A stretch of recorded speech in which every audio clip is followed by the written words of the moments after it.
सेहत की बात ये मंच उन डॉक्टर्स के लिए है जो अपनी स्पेशलिटी सामान्य जनता तक पहुंचाना चाहते हैं। हम सभी डॉक्टर मित्रों को आमंत्रित करते हैं कि आइए अब आपकी स्पेशलिटी जिस डिसीज पर आप प्रैक्टिस कर रहे हैं उसकी सटीक जानकारी जन सामान्य तक पहुंचाइए और अपने हॉस्पिटल की सारी सुविधाएं हमारे माध्यम से मरीजों तक पहुंचाएं। अधिक जानकारी के लिए हमें संपर्क करें। मैडम, आपका आरोग्य जगत में स्वागत है। मैम, आज आपने देखा है कि आपने पेडियाट्रिक्स में काफी अच्छा वर्क किया है, अच्छा काम है आपका, अच्छे लोगों में पेशेंट में आपका नाम है। मैम, अभी जो बारिश के दिन चालू हो चुके हैं, इसमें बच्चों में क्या डिसीज बढ़ सकते हैं? पहले तो धन्यवाद मुझे आपके शो पे बुलाने के लिए। एंड ये टॉपिक काफी इम्पोर्टेंट है ना। जब बारिश चालू होती है तो बड़े लोगों को बड़ा आनंद आता है कि गर्मी खत्म हो गई, बारिश चालू हो गई, रिलैक्सेशन फील होता है। लेकिन बच्चों के साथ ऐसा नहीं है। बच्चों में क्या होता है ना, बीमारियां बढ़ जाती हैं। तो पहले तो अपन समझते हैं ऐसा हो क्यों रहा है। तो एक तो क्या, मॉइस्चर बढ़ जाता है ना हवा का, तो और पानी रुकने लग जाता है कई कई जगहों पे। तो उसकी वजह से काफी वायरल बैक्टीरिया और स्पेशली मस्कीटो, अपने जो होते हैं ना मच्छर, ये बहुत बढ़ जाते हैं। तो ये जो मॉइस्चर बढ़ गया, आपका मच्छर बढ़ गए, तो इनकी वजह के जो इन्फेक्शंस है ना वो ज्यादा बढ़ जाएंगे। तो अगर हम बात करें तो सर्दी खांसी एक तो बढ़ जाती है। तो उसमें इन्फ्लुएंजा वायरस हो गया, आपका कोरोना के अभी केसेस वापस बढ़ गए हैं, एडिनो वायरस हो गया, इनके केसेस बढ़ जाते हैं। दूसरा, रोटा वायरस से सबसे कॉमन वायरल डायरिया होता है बच्चों में, तो उसके भी केसेस काफी बढ़ जाते हैं। तो आपको काफी कॉमन बच्चों में मिलेगा कि गैस्ट्रो हो रहा है, यानी कि मोशन लूज स्टूल हो रहे हैं, बुखार आ रहा है, एकदम पतले मोशन होने लग जा रहे हैं, बच्चे डिहाइड्रेट हो रहे हैं। दूसरा, सर्दी खांसी बुखार आने लग जाएगा, जिसमें बच्चा कुछ खाएगा नहीं, पूरे टाइम सर्दी खांसता रहेगा। तो ये दो चीजें सबसे कॉमन है। अब तीसरी चीज जो कि सबसे रिस्की होती है स्पेशली बच्चों में, वो होता है डेंगू, है ना। तो औरंगाबाद में भी ओवरऑल डेंगू के केसेस काफी ज्यादा हैं, क्योंकि अपने यहाँ पे कहीं कहीं जगहों पे पानी रुक जाता है। आपके यहाँ पानी कहीं पे भी रुक गया, मटके हो गए या पुरानी जगह हो गई, सीवेज हो गया, तो वो डेंगू की वजह से बुखार तो आता ही है 3-4 दिन। अब क्या होता है ना, अक्सर घर पे बच्चों को अपन पैरासिटामोल दे देते हैं कि बुखार उतर जाएगा, ठीक हो जाएगा। डेंगू में प्रॉब्लम क्या है ना कि उसका जो डेंगू वायरस है वो आपका खून को थोड़ा प्लेटलेट्स कम कर देता है, तो ब्लीडिंग के चांसेस बढ़ जाते हैं। आपकी किडनी पर असर करता है, तो यूरिन पेशाब कम हो जाता है, तो कॉम्प्लिकेशन में जाने के चांसेस डेंगू में बढ़ जाते हैं। तो अगर बच्चों में डेंगू का लग रहा है सस्पेक्ट, तेज बुखार आ रहा है, 102 के ऊपर कंटिन्यूअस फीवर है, फीवर उतर ही नहीं रहा, तो आप समझे कि इस टाइम पे बच्चों डॉक्टर को दिखाने की जरूरत पड़ गई है। डॉक्टर विजय मैम ने काफी अच्छा हमें मार्गदर्शन दिया है। डेंगू, मैम डेंगू के लक्षण क्या होते हैं? जैसे अभी माँ बाप को पता नहीं चलता है कि डेंगू ही हो सकता है, या फिर कैसा उसकी जांच करना चाहिए? तो डेंगू भी एक नॉर्मल वायरस ही है। तो बुखार तो वैसे ही आएगा जैसे दूसरे इन्फेक्शंस में आता है। डेंगू का प्रॉब्लम क्या है कि उसका बुखार 3 दिन के बाद कम नहीं होता। ज्यादातर वायरल इलनेस में ना 3 दिन के बाद बच्चा ठीक हो जाता है, तो बुखार तेज आएगा।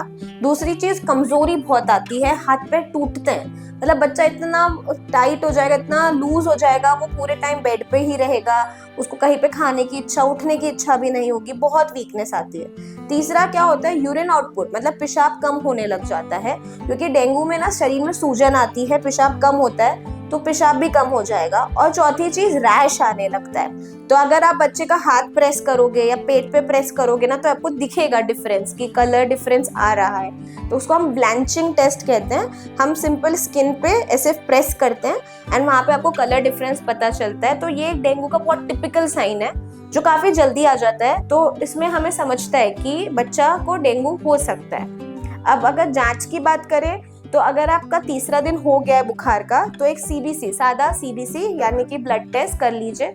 उसमें आपका प्लेटलेट काउंट कम आएगा। डेंगू में प्लेटलेट जो होते हैं अपने पेशी, वो कम हो जाते हैं। और दूसरा, डेंगू के खुद के भी टाइटर्स होते हैं। डेंगू का टेस्ट आप भेजो, वो यूजुअली पॉजिटिव आ जाता है तीसरे चौथे दिन के हिसाब से। मैम, जो वायरल हो रहा है, बारिश के दिन है, इसमें बच्चों में जो चिड़चिड़ापन ज्यादा होता है, इसकी क्या वजह से, या नींद बराबर नहीं होती है, इसमें क्या उनको माता पिता ने क्या उसमें प्रिकॉशंस लेना चाहिए?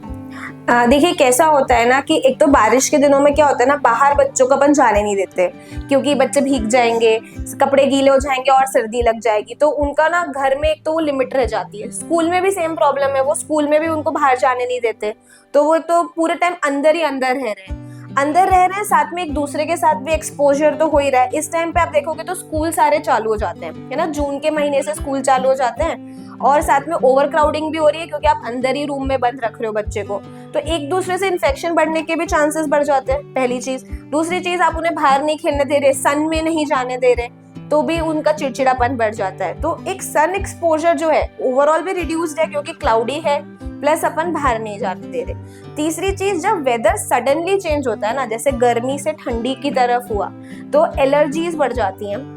साथ में बच्चे की इम्यूनिटी जो होती है ना, वो इतनी जल्दी चेंज नहीं कर पाती अपने आप को, क्योंकि बॉडी अभी गर्माहट को यूज टू थी कि हम गर्म होगा तो हम अपने शरीर को ठंडा करेंगे, बाहर ठंडक हो गई तो एकदम से बॉडी उनकी चेंज नहीं कर पाती अपने जैसे, तो उनका क्या है ना, उस टाइम पे इम्यूनिटी लो हो गई, एलर्जीज बढ़ गई, ओवर क्राउडिंग हो गई, आपका सन एक्सपोजर नहीं हो रहा, तो इन सब में चिड़चिड़ापन बढ़ जाता है। प्लस आपका जब मॉइस्चर कंटेंट्स बढ़ता है एयर का, तो ह्यूमिडिटी हो जाती है, चिपचिपापन होता है, वो चिपचिपेपन से भी वो लोग इरिटेट हो जाते हैं। तो ओवरऑल ये सब कंडीशन से बच्चे ना काफी परेशान हो जाते हैं। मैम काफी अच्छा आपने गाइडेंस दिया है, मार्गदर्शन दिया है। मैम इतना बताइएगा, अभी जो बरसात की वजह से जो रूम्स होते हैं इसमें सफोकेशन ज्यादा होता है, तो इसमें बच्चे में क्या असर हो सकता है?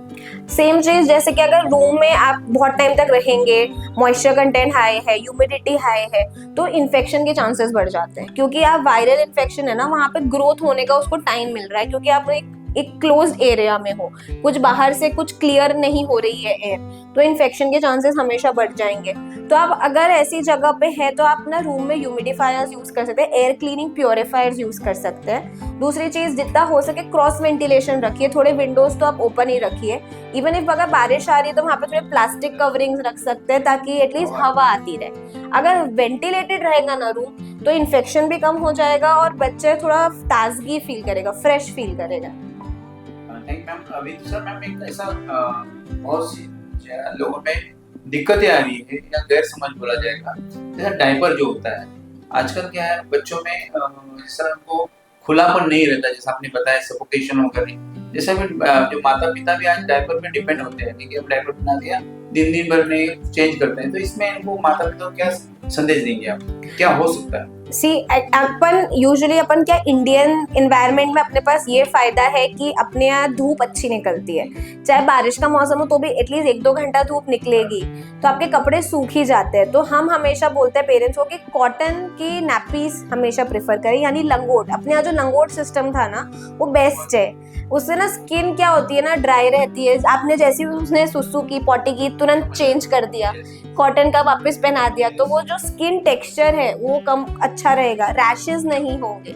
अब अगर ऐसा है कि कोई पेरेंट एक्सट्रीमली वर्किंग है, बहुत बिजी है, नहीं बदल सकते डायपर, या आपको ट्रैवल करना है, तो भी आजकल कॉटन के डायपर्स आने लग गए हैं, तो आप वो प्लास्टिक वाले डायपर्स की जगह कॉटन का डायपर यूज कीजिए। और दूसरा, डायपर रैश क्रीम्स भी आती है, तो वो क्रीम लगा के फिर पहनाओगे तो रैशेस के चांसेस कम हो जाएंगे।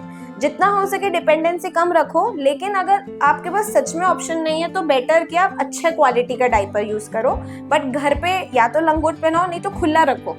खुले भी बच्चा रहता है ना, 1.5-2 साल के बाद उसको समझ में आने लग जाता है, वो जितना एरिया ड्राई रहेगा ना उतने इन्फेक्शन कम रहेंगे उधर। जैसा मैम ने बताया कि डायपर का भी एक बहुत बड़ा डिसीज हो सकता है, जिससे भी तकलीफें हो सकती है, लेकिन हम क्या करते हैं कि अपनी सहूलत के लिए हम बच्चों को पिला देते हैं और कंटिन्यू उसको देख नहीं पाते। काफी अच्छा मार्गदर्शन है मैम। गांधी हॉस्पिटल में एक न्यूनेटोलॉजिस्ट, एज ए न्यूनेटोलॉजिस्ट आपने एडवांस ट्रीटमेंट क्या क्या है और क्या अपन बच्चों को हेल्दी रहने के लिए क्या कर सकते हैं? अपने पास गांधी हॉस्पिटल पे अभी तो सारी आईपीडी सर्विसेज अवेलेबल है, जिसमें हम एनआईसीयू और नॉर्मल पीडियाट्रिक पेशेंट लेते हैं। अभी हमारे पास टाइफॉइड के केसेस, हेपेटाइटिस ए यानी कावीर के केसेस, डेंगू के केसेस काफ़ी सारे एडमिट हो ही रहे हैं, क्योंकि इनके इन्फेक्शंस काफ़ी बढ़ गए। जैसे ही सीजन चेंज हुआ तो इन्फेक्शन बढ़ गए। बच्चों में अभी करीबन ज़्यादा प्रॉब्लम्स आती है कम वेट। क्या होता है ना, बच्चा चिड़चिड़ा है, फीडिंग नहीं लेता, डिहाइड्रेट हो जाता है। तो छोटे बच्चे, 1 महीने के नीचे के बच्चे भी डिहाइड्रेशन के साथ आ रहे हैं, डायरिया के साथ आ रहे हैं, तो उनको फिर सलाइन देनी पड़ती है। अब इतने छोटे बच्चे को हम ना रूटीन वार्ड्स में नहीं रखते, हम आईसीयू में देते हैं।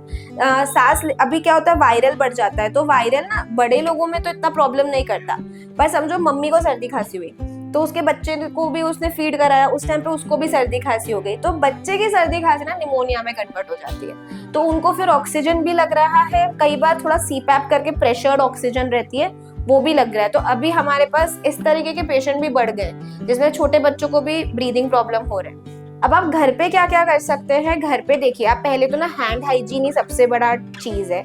कोरोना ने अपने को एक ही चीज सिखाई, भाई हाथ बहुत धो, हाथ धो, हाथ सैनिटाइज करो, क्योंकि वायरल से लड़ने का और कोई तरीका नहीं है। आप अच्छे से हाथ धो, हाथ वॉश करो।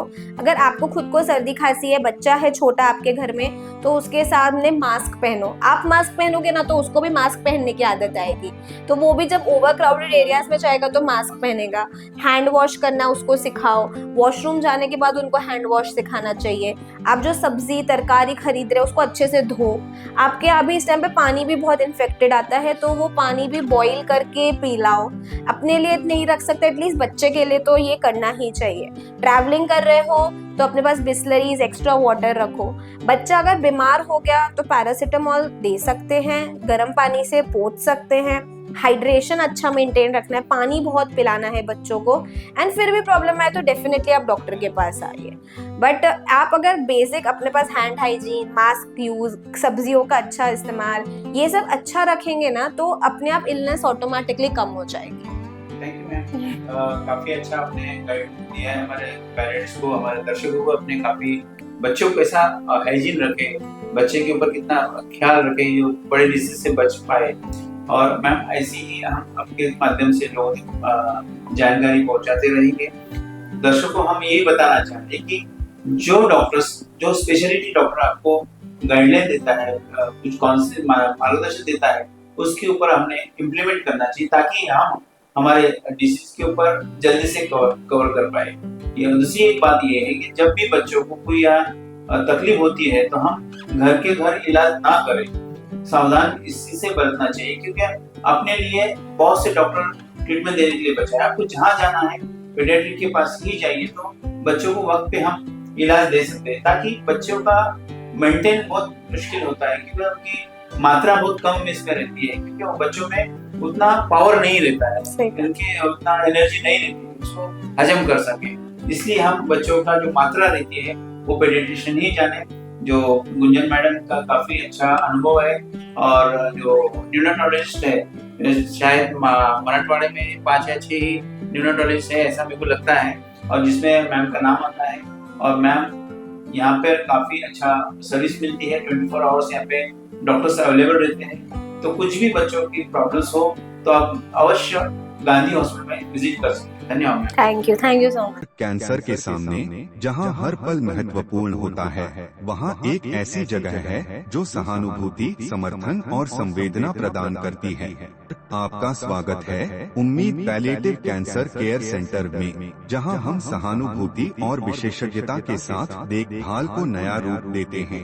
यहां हमारी समर्पित चिकित्सा पेशेवरों, योगदानकर्ताओं और देखभालकर्ताओं की टीम अपने रोगियों के जीवन की गुणवत्ता को बढ़ाने के लिए दिन रात मेहनत करती है। यह सिर्फ रोग का इलाज करने के बारे में नहीं है, यह समझने के बारे में है कि सफर क्या है। हम संकट समाधान देते हैं और समय को बेहतर बनाते हैं। दर्द प्रबंधन से लेकर भावनात्मक समर्थन तक हम अपनी सेवाएं प्रत्येक व्यक्ति और उनके परिवार की विशेष आवश्यकताओं के अनुसार व्यवस्थित करते हैं। हमारे संपूर्ण देखभाल दृष्टिकोण में चिकित्सा देखभाल को कला और संगीत जैसी थेरेपियों के साथ जोड़कर एक समर्थनमय वातावरण प्रदान करता है, जहां उपचार की प्रक्रिया फलने की संभावना होती है। पेशेंट केयर गिवर हमें उम्मीद पैलिएटिव कैंसर केयर सेंटर में इलाज ही नहीं, एक समुदाय मिला जो हमारी समझता है और परवाह करता है। हमारी स्थानीय उपलब्धियों में स्थान हमारी स्थिति को शांति और समृद्धि देने वाली एक संबल परिसर है। हर पल को महत्व देने के हमारे मिशन में शामिल हो। साथ में हम कैंसर से जूझ रहे लोगों को आशा, गरिमा और समर्थन प्रदान कर सकते हैं। साथ में हम बदलाव ला सकते हैं।